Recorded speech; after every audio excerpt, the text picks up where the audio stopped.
প্রতিদিনকার মতন আজকেও আলু ভাজা মুড়িটা খেয়ে নিলাম। আলু ভাজা মুড়িটা খাওয়ার পর আমি একটু এদিকে আসতে চুলের হাত দিয়ে বুঝতে পারলাম যে চুলগুলো একটু কাটতে হবে।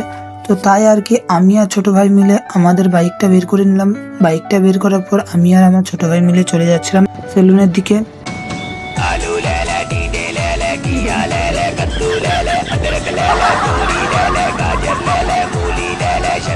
তো সেলুনের কাছে আসতে দেখলাম যে অনেকেই রয়েছে, তো তারপরেও একটা সিট ফাঁকা ছিল, তাই আমার ছোট ভাইয়ের মাথার উপর ধান কাটা মেশিন দিয়ে চুলগুলো কেটে দিচ্ছিল। তারপর তার চুল কাটা হয়ে গেলে আমার চুলটা কেটে দিয়েছিল, কিন্তু আমার একটু দাড়িটা সেভ করতে হবে, তার জন্যই আর কি সে দাড়িগুলোতে ভালো করে মেশিনটা চালিয়ে হবে। তারপরে আমাদের চুল কাটা হয়ে গেলে আমি টাকাটা দিয়ে দিলাম, টাকা ফেরত দিয়ে আমি আর ছোট ভাই মিলে চলে এসেছিলাম ঘরে।